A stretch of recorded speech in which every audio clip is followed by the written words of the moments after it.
dhammaadkii sanadkii 2023 ayaa waxay ahayd markii Cabdikariin uu aasaasay shirkadda Vista waxaana waqtigaasi oo booqday uu ahaa mid leh rajada dhamaystirka mashruucii u horeeyay ee shirkaddu samaysay kaasi oo ah mashruuc dhismayaal ka kooban 22 guri waxaana sanad kadib rajadii Cabdikariin ay noqotay mid rumowday runtii waxa arintan horta noo suura galay Ilaahay subhanahu wa ta'ala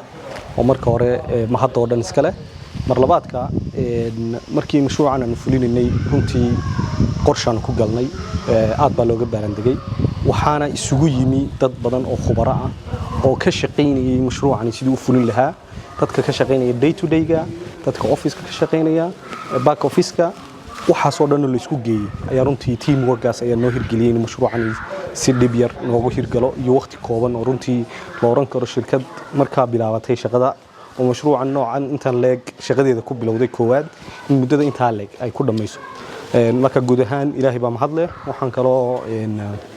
u mahad celinaa dhamaan teamka shirkadda ee hirgeliyay hawshan marka laga imaado dhamaystirka mashruucani waxa shirkadda Vista ay bilowday mashaariic dhisme oo ay ku baxayso malaayiin dollar waxaana Cabdikariin uu ka waramayaa waxa uu sahlay bilowga mashaariicdaasi kala duwan hada iyagu waan Ilaahay baa mahad iska leh inagu waxaan leenahay fikirka iyo dadaalka fulinta iyo ogolaanshaha Ilaahay baa iska leh anaguna runtii teamka shirkadda Vista Real Estate dhamaan waxyahay ka kooban tahay runtii waxaanu ka shaqeynay sidii aan uga midho dhalin lahayn mashruucan ugu horeeyay waxaanay taasi keentay inaanu dhowr mashruuc oo kuwan kan la mid ah ka sii waaweyn aanu ka hirgelino magaalada Hargeysa muddo yar kooban anagoo markii hore uu ahaa qorshuhu inaan moogtahay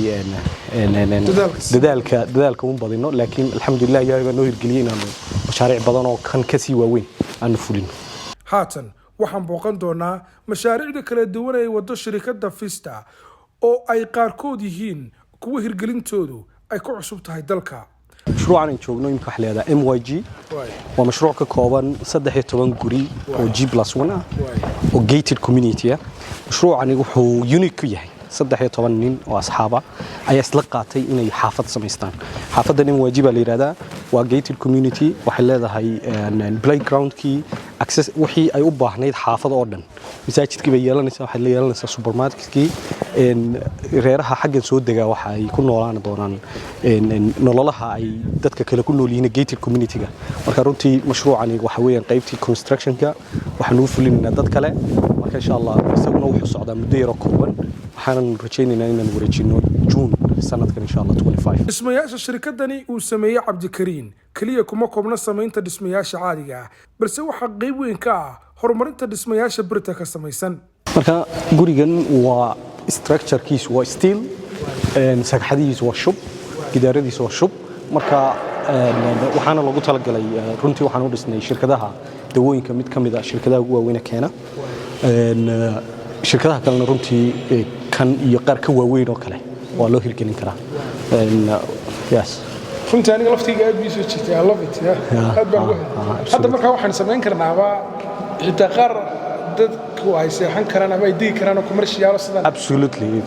dunida imika steelka waa guryaha commercialka kaliya lagu ma dhisay waxa lagu dhisaa guryo dabaqyo badan guryo kooban oo jiya bangalooyin baa lagu dhisaa marka runtii waxaan isleenahay waxyaalaha u baahan in wadanka lagu soo kordhiyo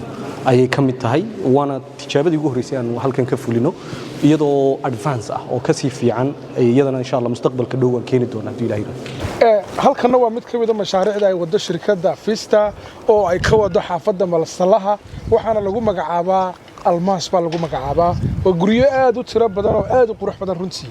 Cabdikariin waxaan jeclaan lahaa inaan ku weydiiyo bal mashruucan muxuu kaga duwan yahay kuwa kale aan soo aragnay ku yaalay qaybaha kala duwan ee magaalada Hargeysa mashruucan wuxuu kaga duwan yahay mashaariicda kale location-ka mashruucan wuxuu ku yaalaa Masalaha sidaad arkaysaan halkaas wax ka muuqda buurihiina sahablood oo fiican qofka halkan degan uu ka helayo magaaladii oo dhan baa ka hooseysa marka runtii wuxuu ku yeelaa buqacad aad u qurux badan oo dadka mashruucan iibsaday waxyaalaha ay u iibsadeen wax kamid ah meesha ku yaalo iyo design-ka loo sameeyay sida loo nashqadeeyay waxaana uu kamid yahay mashaariicda ay shirkaddu leedahay ee ku fulay sanad gudihii mashruucan imika aad arkayso waxaanu bilownay April waxaan insha Allah handoverkiisu dhici doonaa ilaahay duu inagu simo abrishada sanadkan hadduu ilaahay yiraahdo insha Allah. Cabdikariin ayaa qayb ka qaatay shaqo abuurka dhalinyarada iyo qaybaha kale ee bulshada waxaana shaqaalaha shirkadani oo haatan tirta 2 sano ay kor u dhaafayaan boqolaal dhalinyarada rabta inay guul ka gaaraan ganacsiga iyo qaybaha kala duwan ee nolosha ayaa Cabdikariin fariintan la wadaagay. dhalinyarada waxaan farayaa runtii marka aad hawl gelayso inaad ilaahay tala saarto caqabado badan ba ku soo wajihi doona inaad u adkaysato aad soo dhaqdhaqaajin boroosinka u aasatid inta kadib waxa weeyaan wixii adaad la timaado sacyigi ilaahayna ku fududeynaya wanaad guuleysanaysaa labadaas un baa insha Allah ugu muhiimsan aad baad ku salaamay adigana dhalinyarada aad baad u dhiirigelisaa. Thank you. sanad ka hor baan Cabdikariin kulanay runtii hami badan iyo yidadiilo fiican baa ka muuqatay inuu sameyn doono mashaariic fara badan waana markii uu aasaasay shirkadda Fista maanta Hargeysa dhiman ka soo wareegnay meel walba waxa ka socota shaqo fiican next yearna waxa soo doonaa iyadoo shaqadu sii balaaran next year gurigaaga weeyaan ma xarig jarkiisa Ruby waa mashruuc weyn oo lagu dhisay $malaayiin isla markaasina ay hirgelisay shirkadda Fista guri kasta waxa lagu talagalay inuu yeesho goob qurux badan oo beer qofku ka samaysan kara ama goob lagu nasan karo sida wada arkaysan dhismuhu aad buu balaaray qaybtaas oo dhan waxa lagu talagalay in dadweynaha halkan degaya ay u helaan waqti isla markaasina ay helaan goob ay ka beeran karaan waxa ay jecel yihiin xataa ubaxyo qurux badan oo ay u hadiyeeyeen qoysaskooda. ugu dambeyn Cabdikariin ayaa ka waramaya waxa ay kaga duwan tahay shirkadda Fista shirkadaha kale waxa kale oo fariin u diray maalgashadayaasha iyo qurba joogta guud ahaan. Ayuba Fista Real Estate waa company dhisme oo haddana samaysa development guriyo iyadoo ay leedahay sideen soo aragnay waxaan wadnaa mashaariic badan oo 20 guri oo meel ku wada yaala iyo guriyo individual ah sidaan ku sheegay guriyo individual ah oo qaar badan oo unique ku jiraan sida steel structure oo composite with concrete guri laga dul dhisay doox 10 dabaq loogu talagalay hadda G+1 iyo guriyo badan oo aad u qurux badan oo luxury ah oo runtii hadana affordable ah oo dadkii client-ka naga dhistay aad ugu qanceen. sidoo kale Vista Real Estate waxa ku dhex jira qaybtii waxa weeyaan client-kii aan awoodin hal mar in guriyihii ay iibsadaan in iyagoo bangi marin meelna marin ay shirkadu u finance garayso oo misalna kale hadda mashaariicda ugu dambeysay fulinay kuwa badacas ku yaala kuwa masalaha ku yaala 4 years payment plan qofku uu imanaya wuxuu hayo bixinaya inta kalena 4 sano ku bixinaya. dadka maalgelinta iyo qurba jooga waxaan ugu bishaareynayaa in iyagoo si dib yar ay inay u helaan guriyo tayadooda ay aad u sareyso modelkii u dambeeyay ah aad looga fakiray aad loo qurxiyay oo ay ku helayaan qiimo wanaagsan haddana qofkii aan lacag haydin full ah oo hal mar wada iibsan kara in si hafta ah uu qofkii soo bixin karo. waxa kale oo iyadana muhiim ah oo aan sanadkan insha Allah furi doonaa profit sharing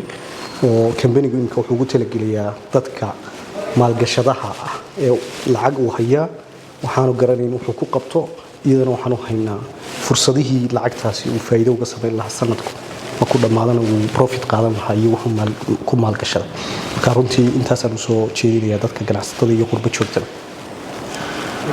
insha Allah sanadka dib waxaan kulmi doonaa adiga wax badan qabtay insha Allah hadii la ka horba isbuukin dambeysay markii aad bilaabaysay mashruuca Aqua iyo shirkadda oo markaas runtii aad waday dadaalkii aad ku bixin lahayd si ay u noqon lahayd shirkaddu sanad kadib waxaan soo marnay sidii asxaabta Ayub show ku xirnay wada daawanayeen mashaariic fara badan oo qabatay runtii insha Allah 2026 kana waa ku iman doonaa adigoo Hargeysa dhisay meel kala badan